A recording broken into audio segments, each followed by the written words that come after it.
جو طاق راتوں میں بھی کرنے والے کام ہیں وہ یہی ہے کہ اللہ بخش دے، معاف کر دے، رحمت کر دے۔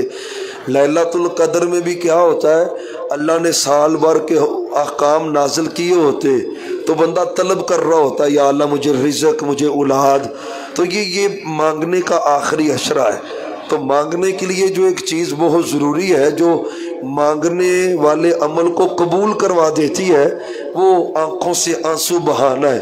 نہیں، جب آپ کے ہاتھ اٹھے ہوں اللہ کے سامنے اور مانگ رہے ہوں اور کبھی ایسا ہو کہ خشیت الہی سے آنسو بھی بہہ پڑے، اللہ سے مانگتے ہوئے بندہ رو پڑے، یقین جانیے پھر یہ ایسا عمل ہے کہ اللہ جو بندہ مانگتا ہے اللہ اس کو عطا کر دیتا ہے۔ یہ بڑا ہی اہم عمل ہے اور اس کو ایک مستقل عبادت کا درجہ حاصل ہے۔ آپ قرآن کریم کو پڑھے، اللہ نے نبیوں کا ذکر کیا ہے کہ نبی اللہ کے ڈر سے رویا کرتے تھے، سجدوں میں گر پڑتے اور ان کے زاروں کے تار آنسو بہہ پڑتے۔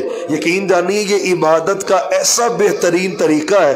گناہوں کی معافی کروانی ہونا تو بہترین طریقہ ہے بندہ اللہ کے سامنے عاجز ہو جائے، اللہ میرے پلے ہے ہی کچھ نہیں، میں خطا کار ہوں، تو رحیم کریم ہے، بخشنے والا ہے۔ اور کبھی بندہ یہ باتیں کرتا کرتا رو پڑے تو یقین جانیے پھر وہ جہنم کی جو آگ ہے نا، اگر پوری دنیا کا پانی اس پہ بہائے تو وہ ٹھنڈی نہیں ہوتی، لیکن یہ جو مکھی کے پر کے برابر ایک آنسو بندے کی آنکھ سے ندامت والا نکلتا ہے، یہ نکلنے کی دیر ہوتی ہے اور بندے پر اللہ جہنم کی آگ کو ویسے ہی حرام کر دیتا ہے۔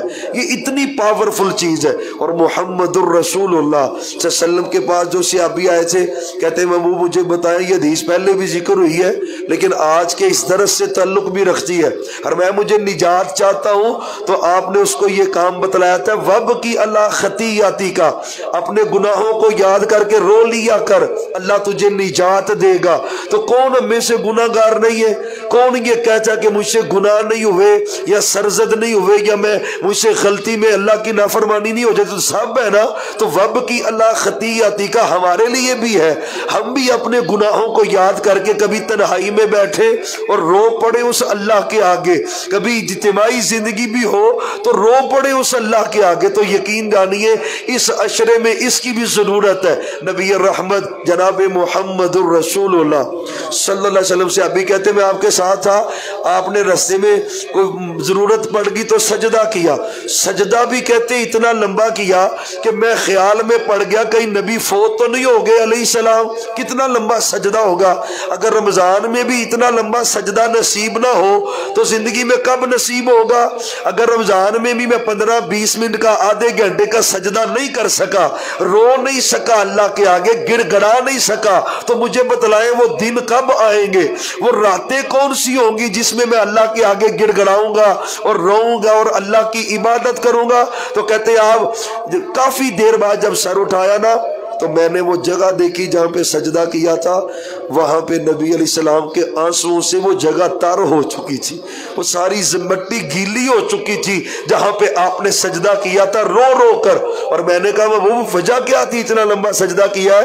اور میں اللہ سے رو رو کے کہہ رہا تھا یا اللہ میری امت کو معاف کر دے، ہمارے لیے یا اللہ میری امت کو معاف کر دے، امت کو معاف کر دے۔ تو اللہ نے جبریل کو بھیجا تھا اور جبریل مجھے کہہ رہے تھے، اللہ کہہ رہے محبوب کیوں رو رہے، ما یبکی کا کیوں رو رہے؟ یہ ہوتا ہے خدا بندے سے خود پوچھے بتا تیری رضا کیا ہے۔ جب بندہ اللہ کے ڈر سے روتا ہے تو اللہ خود پوچھ رہا ہے محبوب چاہیے کیا آپ کو، کیوں رو رہے؟ تو فرمایا امت کی فکر ہے۔ اور میں پھر سر سجدے سے اٹھا لے، قیامت والے دن اللہ آپ کو آپ کی امت کے بارے میں خوش کر کے رکھ دے گا۔ بھائیو یہ آنسو میں طاقت بڑی ہے، قوت بڑی ہے۔ یقین جانے وہ جو اس بندے اللہ کے سائے میں ہوں گے، ان میں سے بندہ پتہ کون سا ہے؟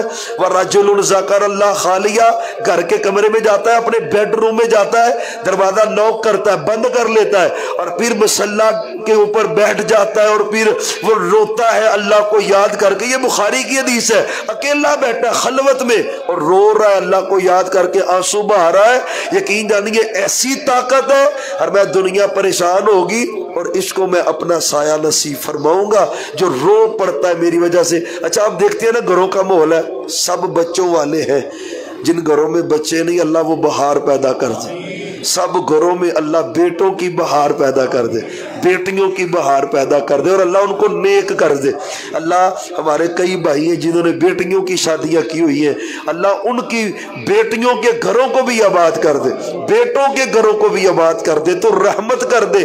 اچھا بچے ہوتے ہیں نا، تو بعض کر بندہ گھر سے نکل رہا ہوتا ہے تو بچہ ضد کر رہا ہوتا ہے ابو جی پیسے دے جائیں یا فلانی چیز لے آئے، تو بندہ کہہ رہا نہیں نہیں نہیں میں نہیں۔ یعنی بسا اوقات ہر گھر کی یہ کنڈیشن ہوتی ہے، ہر وقت ہر بات پوری تو نہیں ہوتی، لیکن جو ہی وہ گھیر لگاتا ہے نا رونے والا، چھم چھم آنسو آتا ہے، تو قسم اللہ کی آگے اٹھتے قدم رک جاتے ہیں، صرف رکتے ہی نہیں واپس ہو جاتے ہیں، اور پھر بندہ اپنی پاکٹ بھی حاضر کر دیتا ہے، ہر چیز ہی حاضر کر دیتا ہے۔ یار یہ آنسوؤں میں طاقت ہے، تم باپ ہو نا تو تمہارے اندر اتنا نرم گوشہ ہے، وہ تو رب ہے، وہ رب ہے نا، وہ باپ سے تو زیادہ وہ پیار کرتا ہے نا، ماں سے بھی زیادہ کرتا ہے، 100 ماں سے زیادہ کرتا ہے۔ تو کبھی اس کو یہ دکھلائے کہ یا اللہ میں تیرا وفادار ہوں، تیرے ہی گھر کا ہوں، میں نے کبھی نہیں جانا، نہ میں نے کبھی کڑا پہنا ہے، کبھی چھلا پہنا ہے، نہ تویز پہنا ہے، نہ قبر پہ گیا ہوں، نہ شجر پہ گیا ہوں، یعنی قبر پہ زیارت کے لیے جائے مانگنے نہ جائے، تو یا اللہ میں نے کبھی تیرے ساتھ شرک نہیں کیا، تیرا ہی ہوں، تجھ سے ہی مانگنا ہے۔ تو آپ کبھی اس طرح کر کے دیکھیں تو یقین جانیے آنسو بہا پڑے تو اللہ کی رحمتیں برکتیں ہو جاتی ہیں۔ آخری بات کرتے ہیں، امام ابن قیم رحمۃ اللہ علیہ بڑے نفیس آدمی تھے اور بڑا انہوں نے کام کیا ہے، طبیعتوں کو اور نفسیات کے وہ ماہر سے بڑے، اور ایک واقعہ انہوں نے نکلا ہے، انہوں نے کہا اپنی زندگی میں اللہ کو یہ وفا دکھاؤ کہ اللہ میں تیرا ہوں، میں تیرا ہی ہوں، میں تیرا در چھوڑ کے کہیں جانے والا نہیں ہوں۔ دعاؤں کی قبولیت کے لیے یہ بھی ضروری ہے کہ ایک بندہ در در پہ جاتا ہے تو اللہ کو کیا پرواہ ہے اس کی، اللہ کو یقین دلوائے اللہ میں تیرا اور تیرا وفادار ہوں۔ حضرت ایوب علیہ السلام نے کیا کیا تھا بھائی، 18 سال بیماری رہی ہے، قسم اللہ کی ایک جملہ بھی شرک والا نہیں بولا، ایک جملہ بھی، اور وفا جب ثابت ہوئی ہے تو کیا ہوا ہے، اللہ نے آسمانوں سے سونے کی بارش ہی نازل کر دی، سونا گولڈ، ریئل گولڈ اللہ نے آسمانوں سے نازل کیا ہے حضرت ایوب علیہ السلام پر۔ سبب کیا تھا، اللہ کو وفا دکھائی ہے۔ ہم بھی اللہ کو وفا دکھائیں، اللہ کو بتلائیں کہ اللہ ہم تیرے ہی بندے، تیرا در چھوڑ کے کہیں جانے والے نہیں ہیں، تجھ سے ہی لینا ہے، تو نہیں دینا ہے، تو ہی عطا کرنے والا ہے۔ اور ساتھ آنسو نکلتے ہو، پھر دیکھیں اس کی رحمتیں کیسے نازل ہوتی ہے۔ تو ایک تاک رات گزر چکی ہے اور ایک تاک رات آج ہے۔ گھروں میں بھی عبادت ویسے ہو جاتی ہے، لیکن اکثر یہ ہوتا ہے آفا جی بس اکھ لگ گئی تو ادو کھلی جدو ساری دا ٹائم ہویا سی، لیکن اگر بندہ مسجد میں ہونا تو مسجد میں ایک ماحول بنا ہوتا ہے اجتماعی طور پر، یہ ویسے بھی افضل ہے، تو ضرور بھی ضرور مساجد کا رخ کریں، مسجد میں جائیں، شب بیداری کریں، ساری رات آج اللہ کو منائیں، گناہوں کی بخشش بھی کروانی ہے اور اللہ سے اپنی ضروریات بھی لینی ہے۔ اللہ مجھے آپ کو عمل کی توفیق عطا فرمائے۔